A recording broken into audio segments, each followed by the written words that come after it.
আল হাদিস শরীফের আলো, সুন্নতের আলো, বয়াতের আলো, আত্মশুদ্ধির আলো, মানবতার আলো, সব আলো জ্বালাইতে হবে। সুবহানাল্লাহ। আজকে সেই কথা নিয়ে আমরা বসছি। মতবাদের তন্ত নাই পৃথিবীর বুকে, বিভিন্ন মতবাদ। কোন মতবাদে যাবেন, কোন দিকে যাবেন ও ভাই নাই। এক জায়গায় যাবেন, মাইক দিয়ে আজান দেওয়া যাবে না, মাইকে আজান চলবে না। কেন? ইবাদতে না রিয়া, মানে মাইকের মধ্যে বলে আগুন থাকে, আগুন দ্বারা ইবাদত চলে না। তারা আবার এটা নিয়ে আছে, মাইক দিয়ে আজান দেওয়া যাবে না। এখন আবার শুনতেছি নামাজের মধ্যে কোরআন শরীফ ওই সুর করে তেলাওয়াত করা যাবে না। আবার আজানের বিভিন্ন প্রকার অনেক কিছু, মেলায় কিছু নতুন নতুন কিছু কিছু আবিষ্কার হচ্ছে। তবে এগুলা বেঠিক তা না, এগুলা ঠিক, কঠিন বাস্তবতা। আবার কেউ কেউ আছে বাজার থেকে এই বুতাম তারা কিনে না, পাঞ্জাবিতে লাগায় না। বাজার থেকে বুতাম পাঞ্জাবিতে লাগায় না, লাগাই কি কাপড় দিয়ে সেলাই করে বুতাম লাগাইছে, ওই বুতাম জামায় লাগায়। যেহেতু নবী করিম সাল্লাল্লাহু আলাইহি সাল্লামের জমানায় বুতাম ছিল না, তিনি কাপড়ের বুতাম পরিধান করতেন, এখন সে তাই করে। এটা খুব সাংঘাতিক ব্যাপার, খুব কঠিন জিনিস। ঠিক ঠিক না? ঠিকই আছে। আল্লাহ নবী সাল্লাল্লাহু আলাইহি সাল্লামের জমানায় সাবান ছিল না। আমি কোনো মানুষের খবর জানি সে আঠা মাটি ব্যবহার করে, সাবান ব্যবহার করে না। সুবহানাল্লাহ। আবার একজনকে দেখছি জামা মানে কাইটা ফাইরা নিয়ে ওটারে সেলাই করে তারা পড়ছে। কি কারণ? আল্লাহ নবীর জামা ছিল ছিঁড়া, সেলাই করে পড়ছে। আমিও তো এই ভিডিও, আলহামদুলিল্লাহ। কঠিন কাজ এটা, সাংঘাতিক। এটা আমাদের পক্ষে এটা সম্ভব এটা না। আল্লাহ নবী সাল্লাল্লাহু আলাইহি ওয়াসাল্লাম হজরত পালন করতে গেছেন, হাইটা তখন তো গাড়ি গুড়ি ছিল না। আমি তাকে আহ্বান করি, আপনি 450 মাইল হাইটা যায় হজ করেন, প্লেনে চড়ার দরকার নাই। এই অনেক কিছুই ছিল না, কিন্তু আল্লাহ পাক মানুষের ব্রেইনকে দিছেন আবিষ্কার। এগুলো ওয়াইন তাউদ্দু নি'মাতাল্লাহ, আল্লাহর নিয়ামতকে যদি গণনা করো লা তুহসুহা, গণনা করে শেষ করতে পারবা না। এটা আল্লাহ নবী সাল্লাল্লাহু আলাইহি ওয়াসাল্লাম চশমা চোখে দেন, চশমা তো ছিল না, আপনি চশমা চোখে দিচ্ছেন কেন? কারণ কি? আপনাদের খেদমতে আমার আরো মতবাদের কোনো শেষ নাই। আমিন জুরে আমিন আস্তে, আমিন জুরে না আস্তে। দেন এই জায়গায় কিছু মানুষকে আসতে, কিছু মানুষকে জোরে। আমি যোগ বুঝা কূপ দেই, বাতাস বুঝা বাদাম আমি খাটাই। আমার কথা কই আমি, বাঙালিরা বাতাস বুঝা বাদাম টানাই, বাজাইবার যায় না, বাজানটা ঠিক না। জেনে সবাই জোরে জোরে আমিন কয়, আপনিও লাগিয়ে দেন আমিন। না করলে তো কিলা খিলি বাজবো, কিলা খিলি বাজারছে আমি জোরে কয় ভালো কথা। ঠিক কিনা কর? কিলে গিলে ভাই যে একজন নাকের বদনা উঠে হালাইলেন, রক্ত টক্ত বললো, হাসপাতালে গেল। আমি জুড়ে হয়ে ভালো পাঠতে যাও রাস্তে কর। আবার যেখানে সবাই আমিন, ঢাকার কোন এক মসজিদে কিছু লোক আবার ওখানে দাঁড়াইয়া ওনারা আবার জোরে আমিন কয়, একটু জোরে আমিন কইছিল। কোন বড় এক হুজুর, যিনি বড় মুফতি সাহেব, নামাজের শেষে বলতেছে যে এই মসজিদে নামাজের পরে ফুসফুস চলবো না। বুঝছেন না? ফুসফুস চলবো না মানে ওই যে আমিন জুরু কইছে পায়ে, আর কিছু কয় নাই। এই যেখানে আসতে আমিন সবাই বলে, আপনি আসতেই করেন, আপনি এক লাগান জোরে করবেন আমিন, এতে লাগলো কিলাকিলি। বাঙালি কিলাকিলি বাঁচতে সময় লাগে না, একমাত্র কিলাকিলি হয় না সৌদিতে। প্রমাণ দিব কিনা? সৌদিতে গাড়ি অ্যাক্সিডেন্ট হইলে ড্রাইভারও থাকে ওনে দাঁড়ানো, গাড়িও থাকে, থাকে কিনা? ট্রাফিক আসে, পুলিশ আসে, আইসা দেখবে কার দোষ অপরাধ হয়েছে, তার নামে কেস দেওয়া যায়। বিপরীতে বাংলাদেশে যদি হয়, বউর লগে শাশুড়ির ঝগড়া হয়েছে, ঝগড়ার এক পর্যায়ে বউ সহ্য করতে না পারে, পাশ দিয়েই ছিল হাইওয়ে রোড, গাড়ি যাইতেছে, ফট করে দেয় গাড়ির নিচে মাথা দিছে, অ্যাক্সিডেন্ট হয়ে মারা গেছে। ড্রাইভার কি গাড়িতে বসা থাকে না পাট খেত দিয়ে দৌড়িয়া বলায়? কোনটা?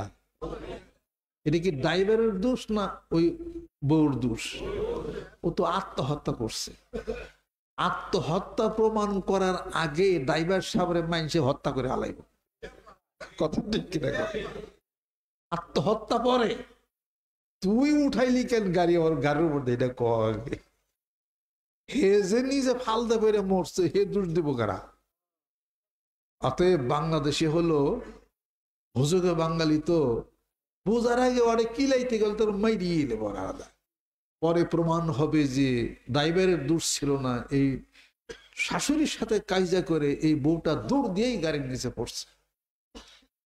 যখন এলাকার মানুষ শুনবে, আহারে ড্রাইভারে যে কিলাইয়া মারলাম, আমরা তো ভালো হয় নাই, ড্রাইভার তো মেরে গেছে। আর প্রমাণ নিবেন উত্তর বাড্ডা, যেখানে খানকা শরীফ, ওখানে পাশে ওখানে একটা স্কুলে এক মহিলা, তার স্বামী থাকে বিদেশ, স্বামী বিদেশ থাকে, বাচ্চাটাকে স্কুলে নিতে গেছে, নিজের বাচ্চা। কয়দিন আগে এক ছেলে ধরা এক মেয়ে মানুষ বাচ্চা নিয়ে গেছে গা, ওই দিন তার নিজের ছেলে ওই স্কুলে নিয়ে গেছে ভর্তি করানোর জন্য। এক কথায় দুই কথায় মানুষ তারা সন্দেহ করছে। ছেলেও কইতেছে মা, হেউ আমার ছেলে, হেডমাস্টারও কইতেছে তো আপন ছেলে, কানে না ছেলে ধরা। এই কথা বলে এলাকার মানুষরা একসাথে হয়ে পাবলিকটা তারে মারতে মারতে হে মহিলাটাকে মেরিয়ে ফেলেছে। আমি তো উপস্থিত সেদিন ঢাকাতে। শেষ পর্যন্ত প্রমাণ হলো যে তার নিজের পেটের সন্তান, স্বামী থাকে বিদেশ, কিন্তু মহিলারা তো কিলা মাইরে ফেলাইছে। কি করবেন? রাজনীতি করবে না ও দেশে, যেখানে মানুষ তার সম্মান জানে না, জ্ঞানী বিবর্জিত কাজ করে। এই সমস্ত দেশে বেশি জোরাজুরি করেন না, বেশি টাইনেনও না, বেশি দাবারও দেন না, হেকমতে চলেন। সুবহানাল্লাহ।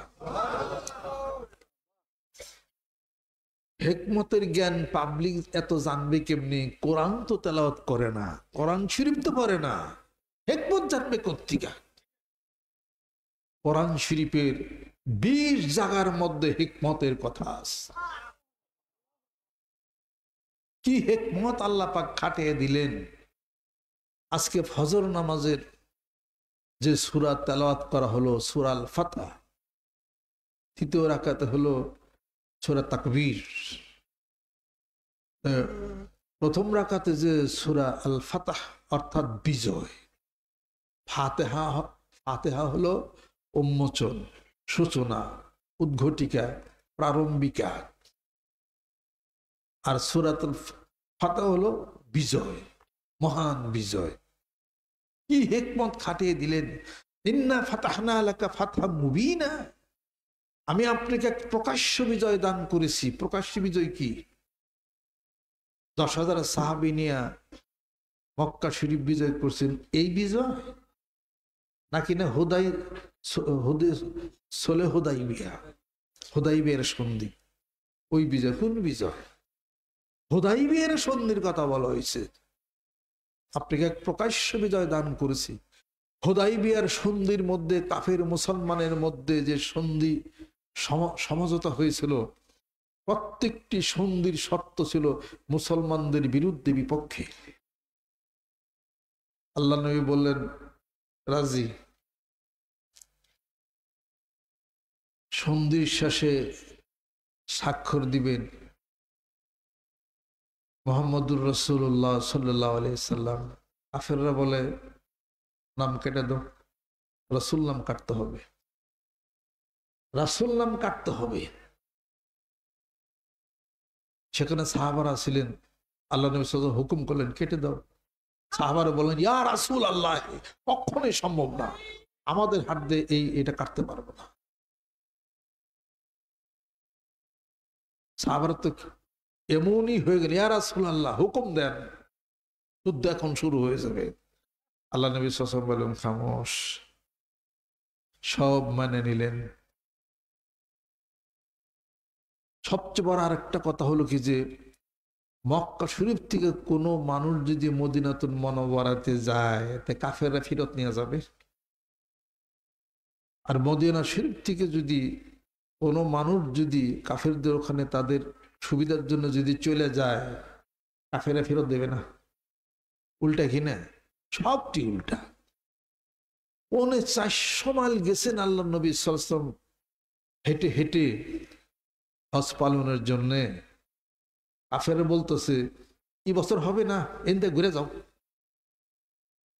মক্কার উপকণ্ঠ কাছের থেকে আল্লাহ নবী সাল্লাল্লাহু আলাইহি সাল্লাম সেই মদিনা শরীফে ঘুরে যান হজ না কইরা। কত বড় অপমান, কত বড় বেজ্জতি, এটা কি চিন্তা করা যায়? আল্লাহ বলেন রাসূল এটাই মহান বিজয়। সংলাপের উপরে কোনো বিজয় নাই, মাসওয়ারার উপরে কোনো কার্যসিদ্ধি নাই, সমঝোতার উপরে কোনো বিজয় নাই। সুবহানাল্লাহ। এবার কাফের মুসলমান আল্লাহ নবী সাল্লাল্লাহু আলাইহি ওয়াসাল্লামের সাথে দেখা সাক্ষাৎ শুরু হলো।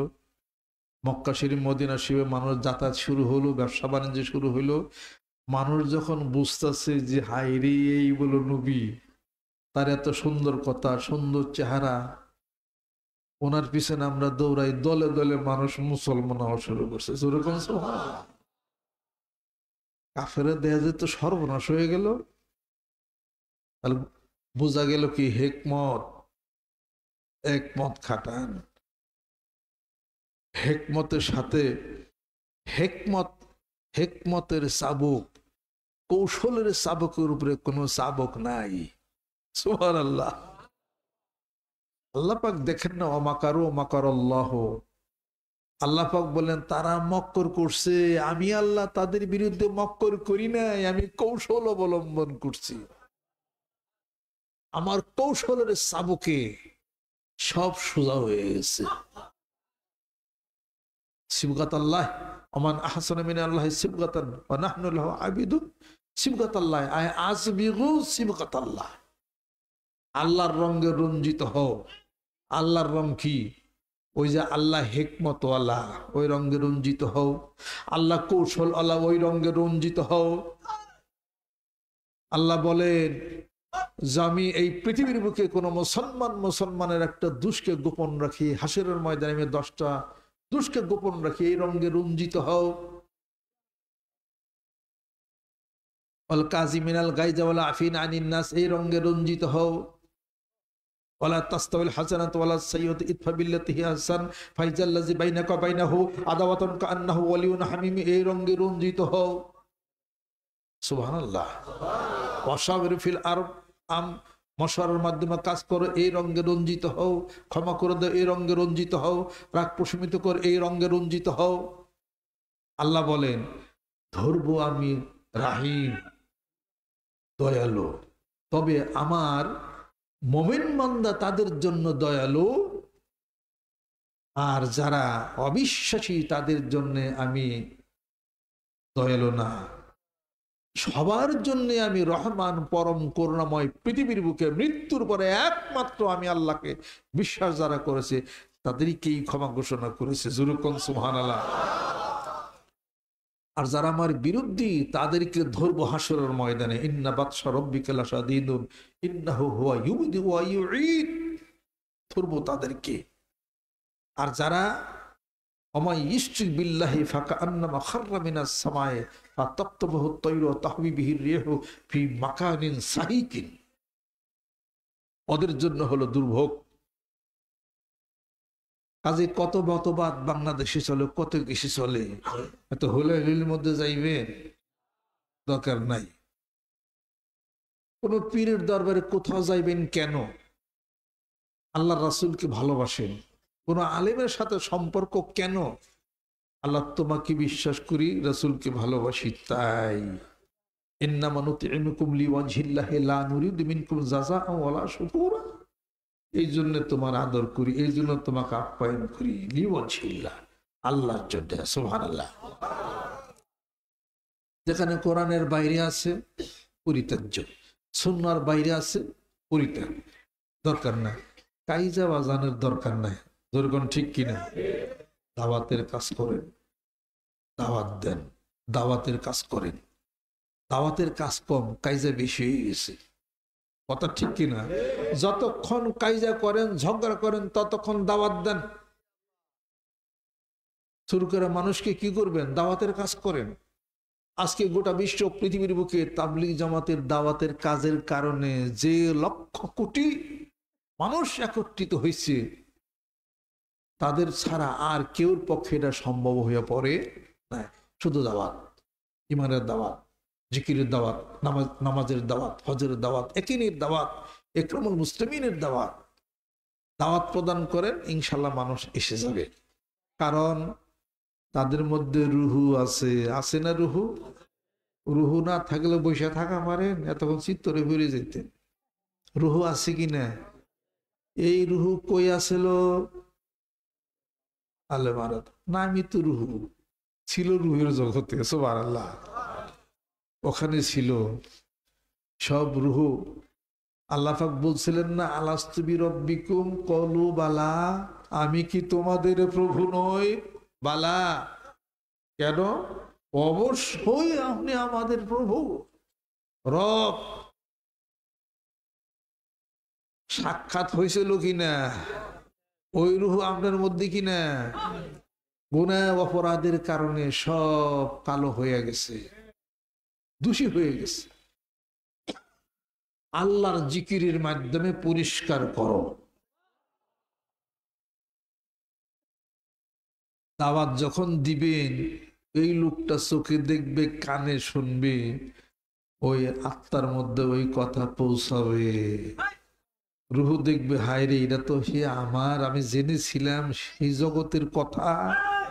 সে বলল সুবহানাল্লাহ, নামাজের কথা, জিকিরের কথা বললো, আল্লাহর কথা বললো। আপনার ভিতর রুহু ওইটা যাই না ফিরবে, যাই নাই সে দৌড় দিবে সে।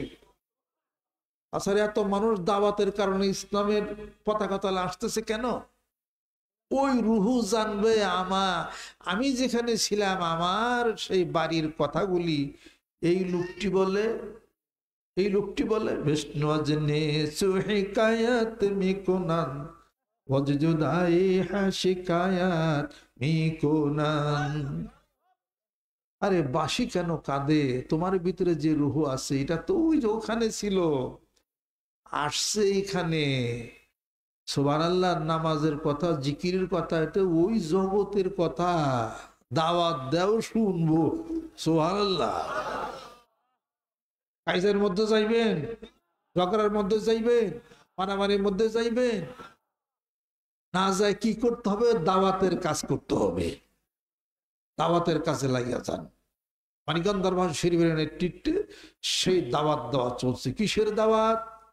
সুবহানাল্লাহ, আলহামদুলিল্লাহ, আল্লাহু আকবার, লা ইলাহা ইল্লাল্লাহ। বলবেন কিভাবে, করবেন কিভাবে, নিয়ম কি, সিস্টেম কি, এটাই হলো কথা।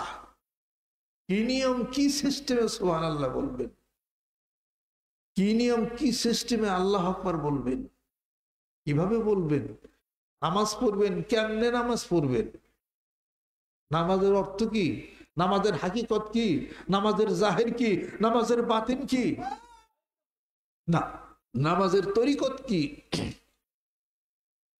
নামাজের তরিকত আছে কিনা, নামাজের হাকিকত আছে কিনা, নামাজের শরীয়ত আছে কিনা বলবো নি। নামাজের শরীয়ত এই যে দাঁড়াইলেন, সূরা পড়লেন, কেরাত পড়লেন, আহকামার কানে ফরজ আদায় করলেন, নামাজের শরীয়ত। সুবহানাল্লাহ। হুজুরি কলবে নামাজ পড়বেন স্থায়ী দিলে, নামাজে দাঁড়ানোর পরে এই দিলটা যেন না দৌড়ায়।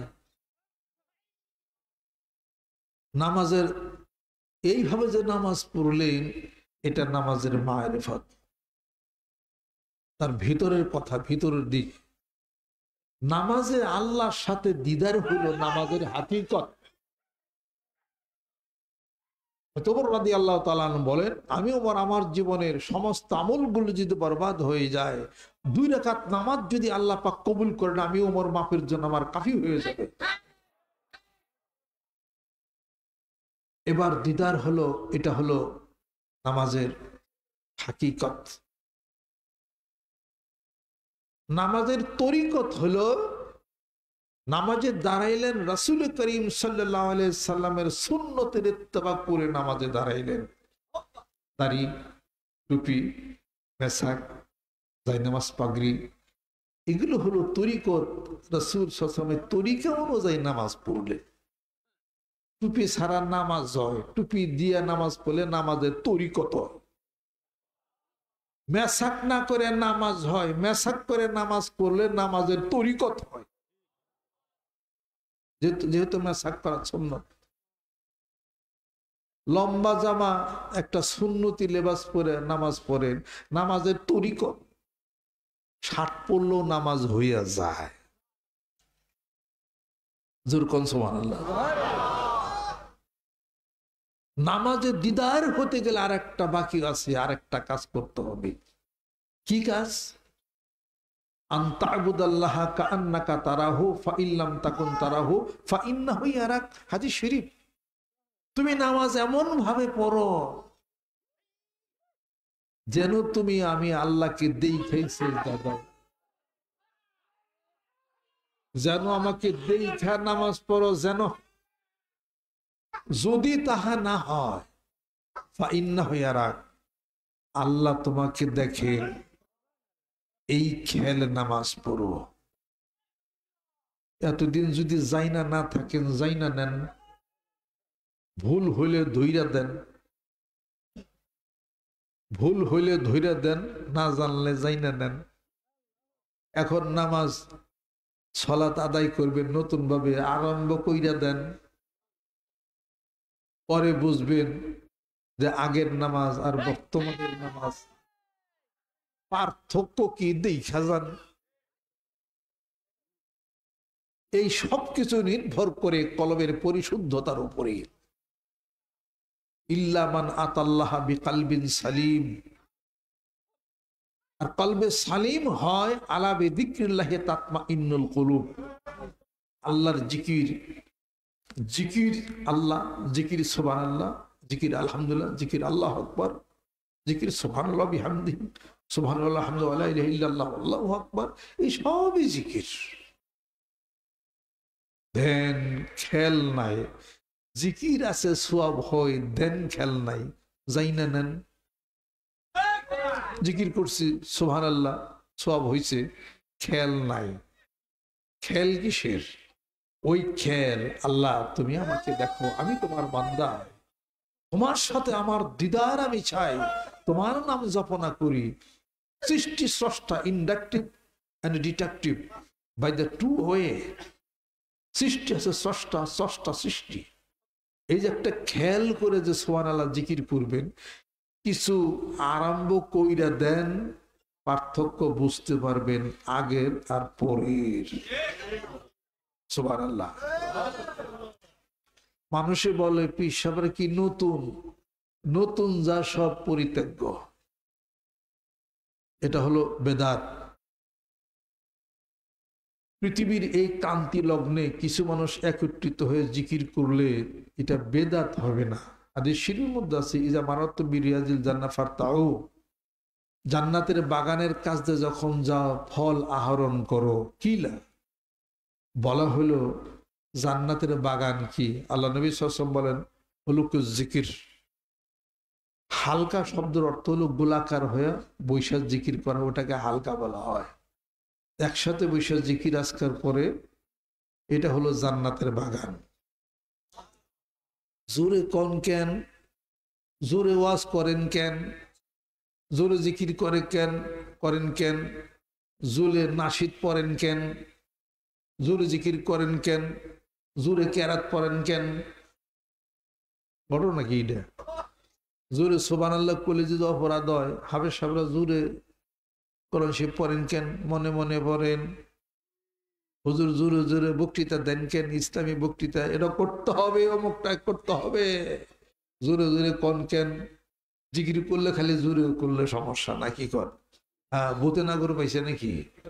জোরে কন। জোরে কিছু জোরে জিকির করে না, কয়েকদিন, অল্প কয়েকদিন।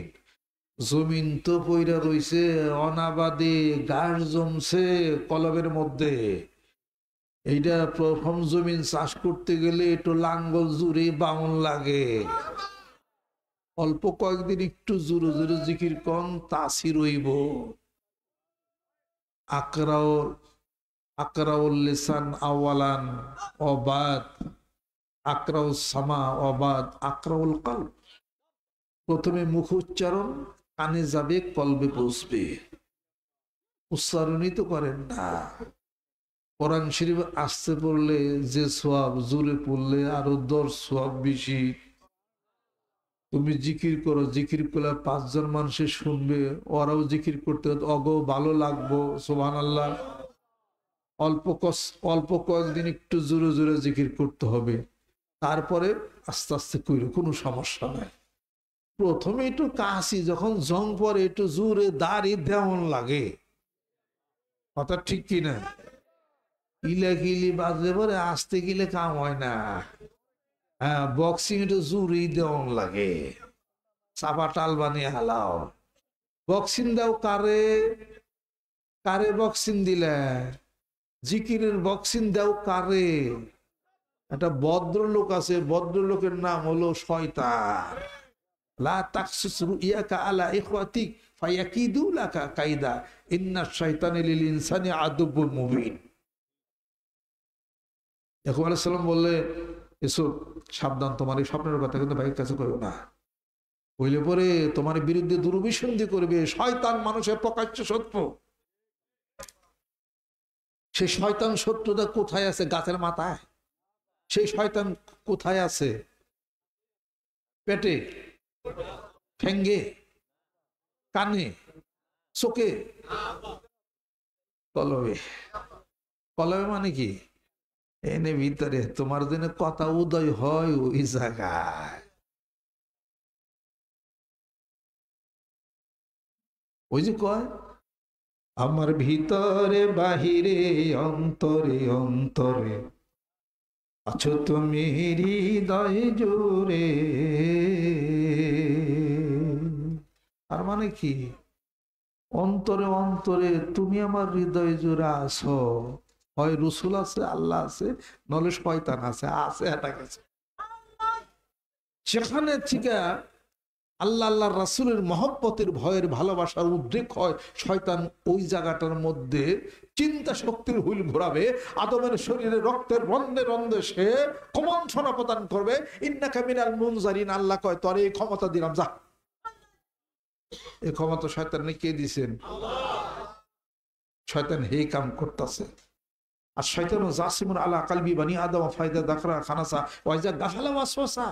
বনি আদমের কলবের মধ্যে শয়তান ঝাপটে মেরে বসে কুমন্ত্রণা দিতে আছে। জিকির যখন, জিকিরের ধাক্কা যখন হয়ে যায়, জিকিরের বক্সিং যখন পরে, শয়তানকে ওরে বাবারে খাইছে রে, মরছে রে, ও তখন দৌড় দেয়।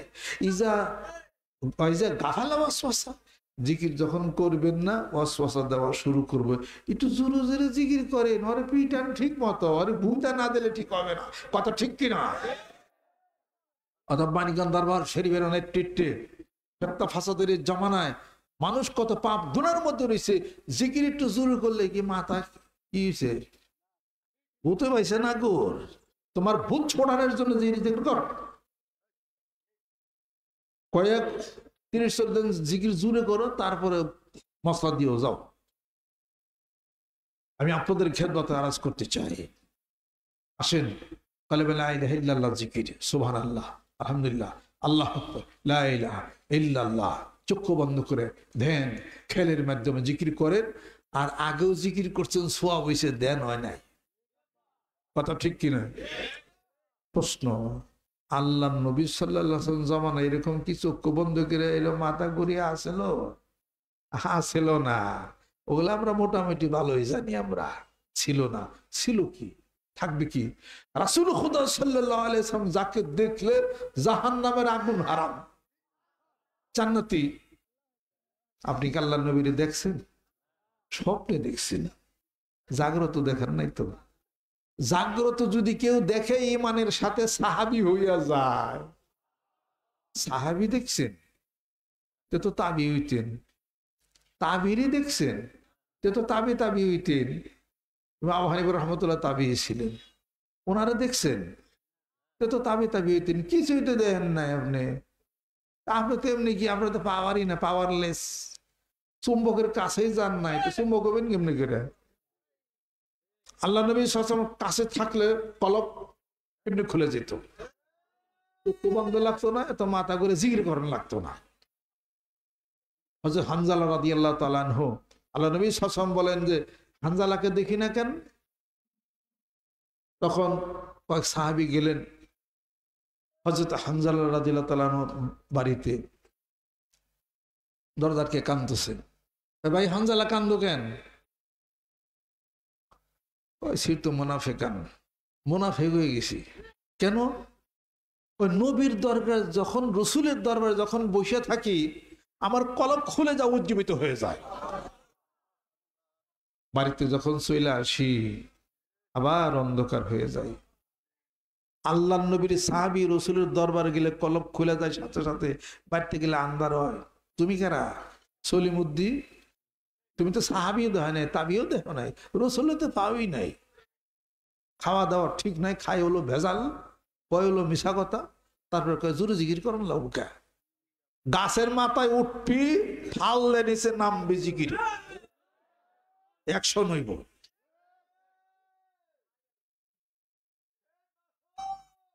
জোরে জিকির করো। তাফসীর কবির খোলা দাও, তাফসীর কবির খোলা দেখা, ইমাম ফখরুদ্দিন রাজি রহমতুল্লাহ লেখা তাফসীর কবির। তার মধ্যে তিনি দলিল দিচ্ছেন, হাসরের ময়দানে ওই ব্যক্তির জিকির গাছপালায় শুনছে সাক্ষ্য প্রদান করবে। মনে মনে জিকির করলে কি গাছপালায় হবে? জিকির অর্থ কোরআন শরীফ তেলাওয়াত, জিকির অর্থ সুবহানাল্লাহ, জিকির মহাভারত সবকিছুকেই শামিল করে জিকির। তবে 4টি জিকির আল্লাহর কাছে বেশি প্রিয়, সুবহানাল্লাহ, আলহামদুলিল্লাহ, লা ইলাহা ইল্লাল্লাহ, আল্লাহু আকবার। আর এমন 2টি জিকির, সুবহানাল্লাহ বিহামদি সুবহানাল আযীম, যে কালিমাতার হাবিবাতান লির রহমান হাবিবাতান লিসান সাকিনাতুন ফিল মিজান, সুবহানাল্লাহ বিহামদি সুবহানাল আযীম। মুখ উচ্চারণ সহজ, নেকের পাল্লায় ভারী অর্জনের সহায়ক, আল্লাহর কাছে সবচেয়ে প্রিয় সুবহানাল্লাহ বিহামদি সুবহানাল আযীম। এই সবই জিকির। ধ্যানের সাথে খেলের সাথে বৈশা করো, একটু জোরে জোরে করো, প্রতিক্রিয়ার সৃষ্টি হবে। শয়তান বসে ধোঁকা দিতেছে, দূরে যাবে, ও আঘাত প্রাপ্ত হবে। মানুষের ডিস্টার্ব করো না, রোগী ব্যক্তির ঘুম নষ্ট করো না, কোরআন শরীফ পড়তেছে আর ডিস্টার্ব করো না, নামাজ পড়তেছে আর ডিস্টার্ব করো না। মধ্যম আওয়াজে, বেশি বাইরো না, আর বেশি কমে উজাইও না, সমালোচনা করো না। ওয়ালা তাজআল ইয়াদাকা মাগলুলাতান ইলা উনুকিকা ওয়ালা তাবসুতহা কুল্লাল বাসতি ফাতাকুদা মালুমান মাহসুরা।